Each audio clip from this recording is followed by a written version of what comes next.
Hey guys, this is Lance from DailyActor.com, and this week I have an interview I did from Comic-Con with Erin Cummings. If you're a fan of Dollhouse, you've most likely seen Erin before. If not, get ready, because she's about to make a big splash as Surah in the upcoming Starz series Spartacus, Blood and Sand. Erin's the kind of actress you don't meet a lot of in L.A., one who takes her craft seriously. She studied at the London Academy of Music and Dramatic Arts. She's played everything from Lady Macbeth to horror roles. And listen to what she has to say about actors going off book and improvising. You're going to love it. Anyway, here's the interview. How are you liking Comic-Con, sir? I love Comic-Con. Do you? Yeah, I think it's great. Yeah. I'm a fan of Comic-Con because, this is sort of, these are my people, just because I really enjoy doing genre-based television and film. And so, and I just think it's really exciting to see everybody that's dressed up and just coming, and anybody that has the commitment and the interest and the excitement to stand in line in the heat for hours and hours and hours and just go, you know what, good on you, mate. That's the way to go.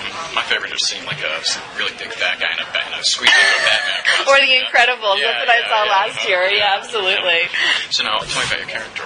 I play Surah, who is the wife of Spartacus in Spartacus, Blood and Sand, and she is the heart of the series. She's, as you can see in the trailer, she gets ripped away from Spartacus in the very beginning of the series, and so we see her through a series of flashbacks and flash forwards, memories, visions that Spartacus has, and it's really, she is the thing that keeps him going. She is the motivation for him to fight, and she is the thing that he continues to stay alive for. And so that's really exciting for me, because not only do I get to, as you'll see in the show, get to kind of be a badass and have some fight scenes, but I also get to be the loving, soft, vulnerable wife that is standing behind her man and supporting him. So for me, being able to portray a strong woman who's also, allowing her husband to be the most important person in her life, I think that's really what it is.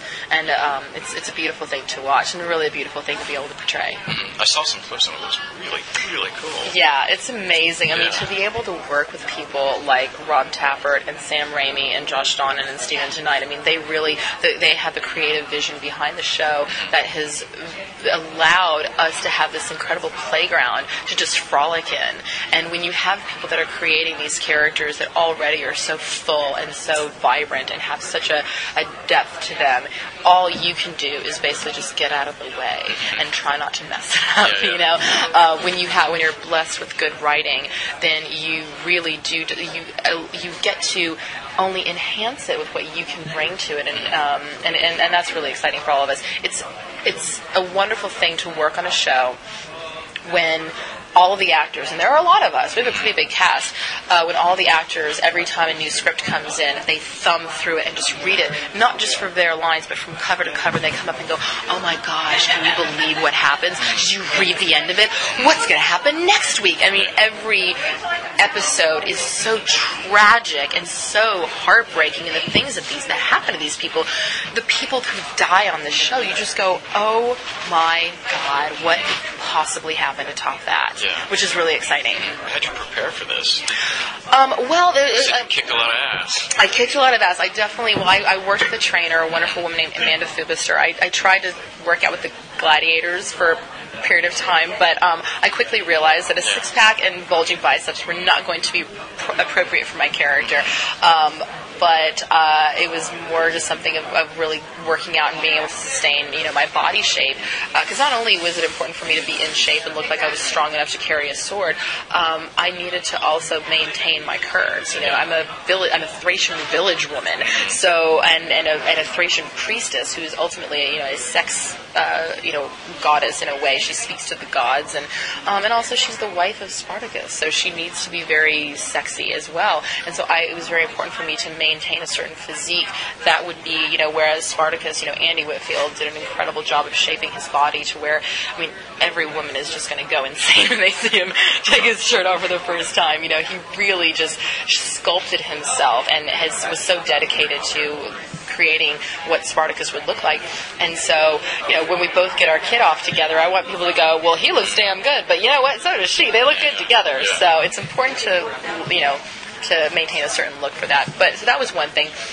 my training as a theater actor is really also what helped me as far as getting the period piece, because I studied Shakespeare at the London Academy of Music and Dramatic Art, and I did some Shakespeare when I came here. I played Gertrude in Hamlet. I played Lady Macbeth in Macbeth, and so for me, I thought back a lot on my experiences in those productions and sort of how I wrapped my head around the period piece of it.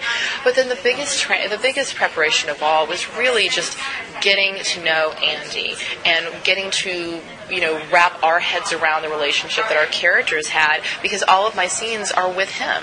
And so it was really important for us to have a trust and an understanding with one another. I mean, we have to go through some pretty emotionally heavy scenes together. I mean, there are scenes that Andy and I have had to do that I just look at him and go, how could anyone survive after going through this?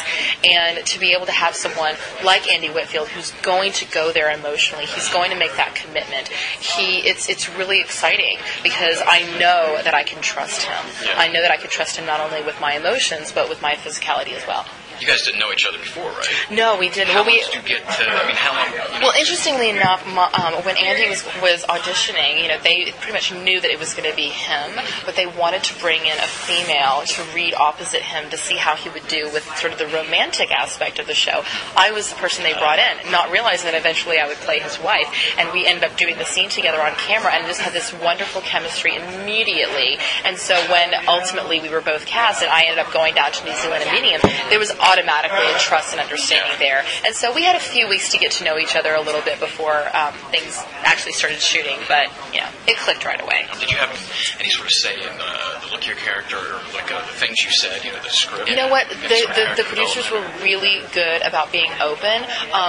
For me, because I have a Shakespearean background, my initial impulse is just say what's on the page. I hate it when actors go in and try to improv and say their own lines and throw in all these. I'm like, you know what? If you were good enough to write it, you should go write your own script. But until then, you should let the people who wrote the script write the script, and you just try to say what's on the page. And if something really doesn't work after you've spent a day or two with it and you really try to work it out, talk to the other people in the scene. They might have some input that'll help you with it. And if you still can't get it, then you go to the writer and say, what do you think? I want to make this work. I'm having a little bit of a problem with this one line. And 9 times out of 10, Stephen and I was more than happy to go, you know what? Let me look at it. And sometimes he would change it, and sometimes he'd go, you know what? Just say what's on the page. Yeah. And we'd make it work. And that's what a professional does. Yeah, that's so awesome. Like 99% of the other actors just change it right there. Oh, no. That doesn't work for me. And that doesn't work for me when I'm in a scene. I will be like, cut! Thank you. Thank you. It's really nice talking to you. So what'd you think? She was great, right? That's it for this week. Thanks for listening, and keep coming back to dailyactor.com.